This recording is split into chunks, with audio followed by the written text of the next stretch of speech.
This movie begins with David, a career politician, with an impeccable record narrating how he lost his career.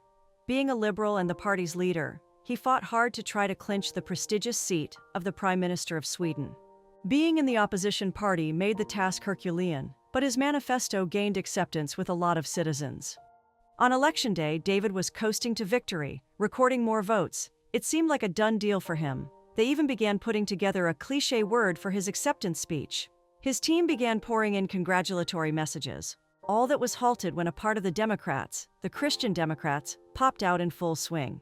They have always opposed the liberals' ideas. Sadly, this new swing overturned the projected outcome of the election. The Democrats won it. David is dumbfounded.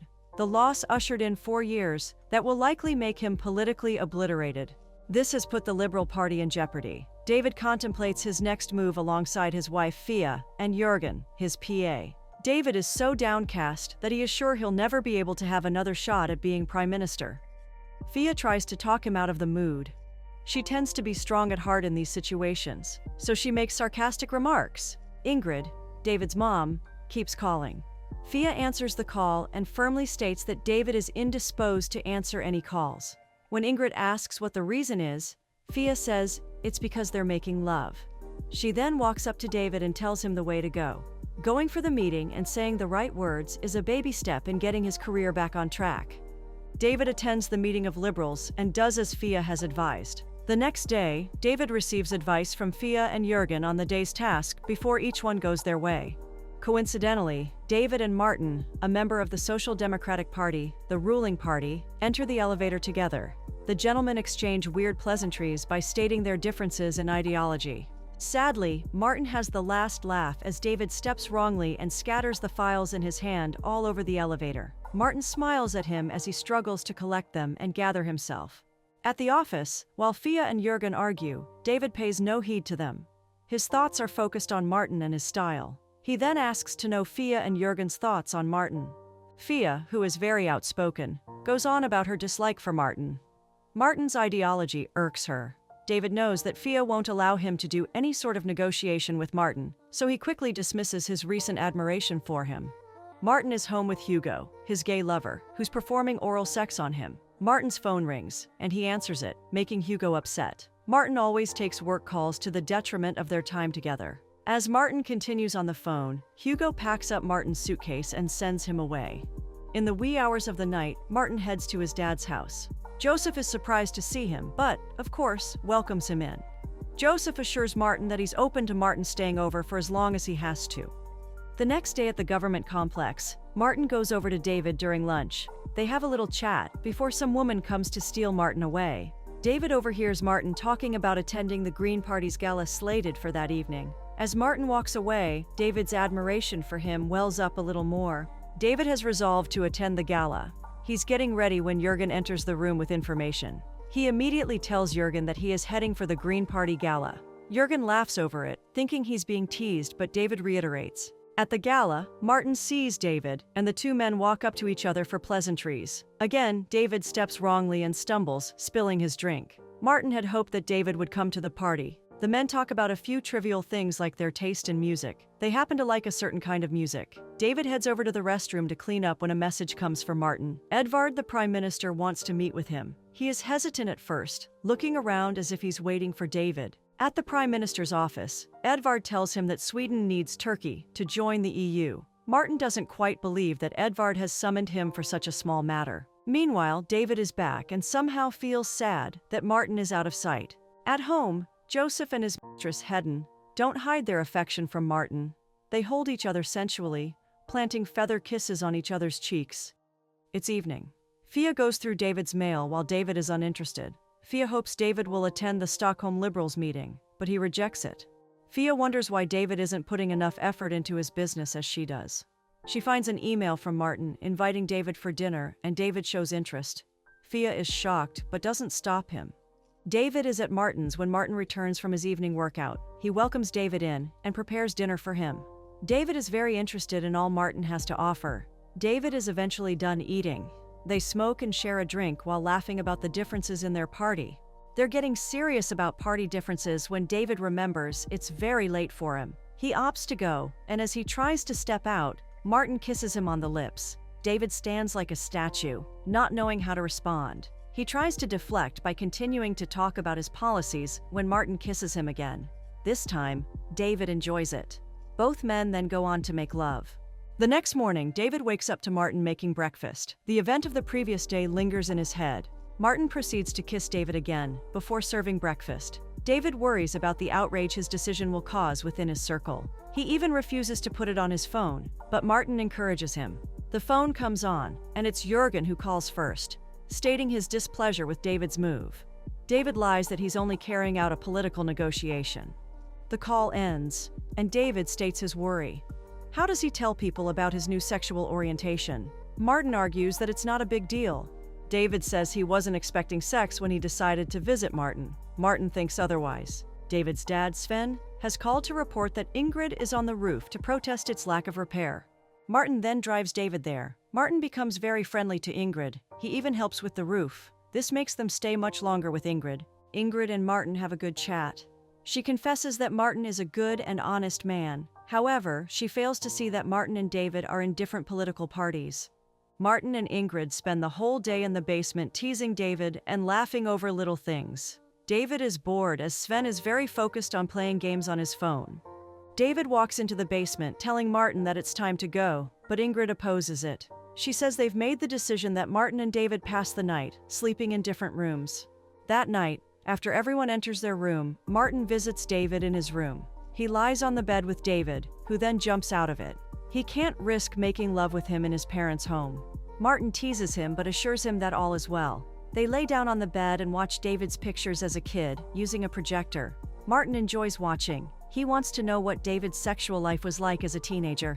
They chat about it with David confessing that he only masturbated as a form of punishment. The next morning, David is cuddled up with Martin. A knock on the window wakes him up. It's the neighbor, Barbro. She acknowledges that David had a good time at night after she notices another figure on the bed.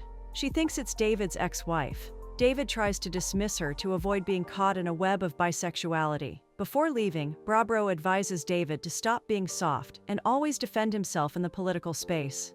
The trip home is filled with fun and laughter. They sing their favorite song passionately. Martins mentions that he has slept with a few of the political bigwigs that David knows, and this worries David. In a moment, he wears a sad look. He worries about losing everything because of his encounter with Martin. Martin then promises to keep their encounter a secret.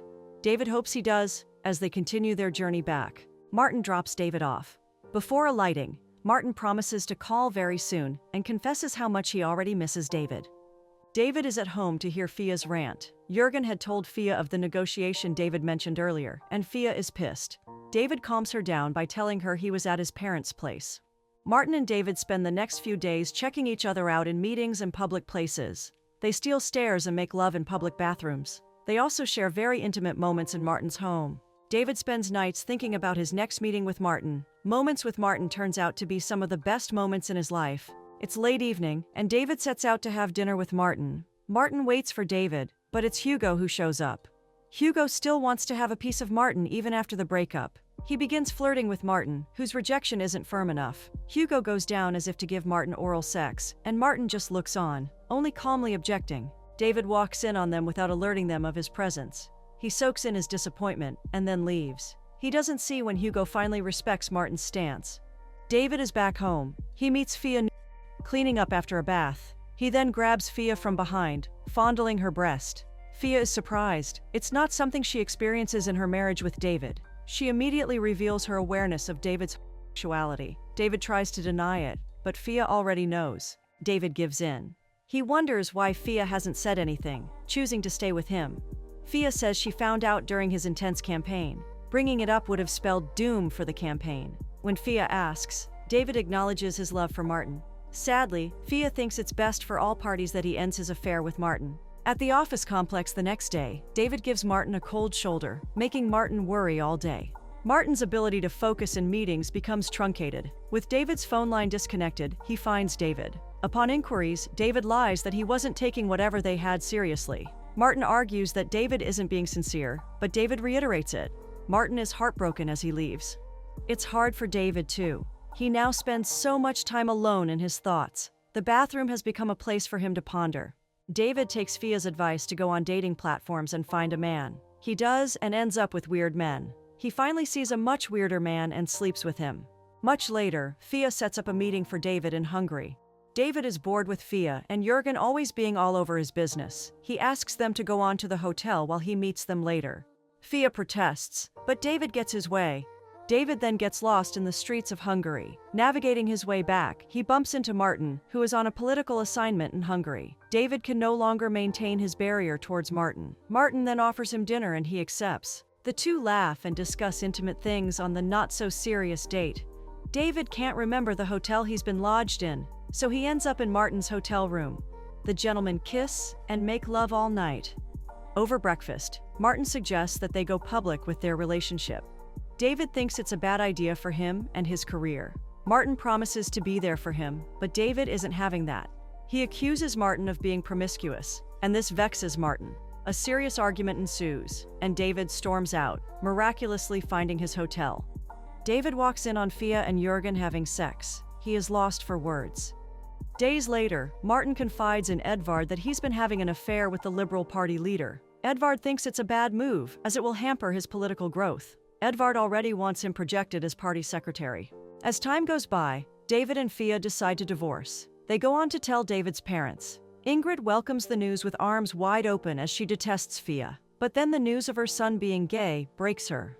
Martin spends time with Joseph, who advises him to give up whatever he has with David, considering Edvard's projection.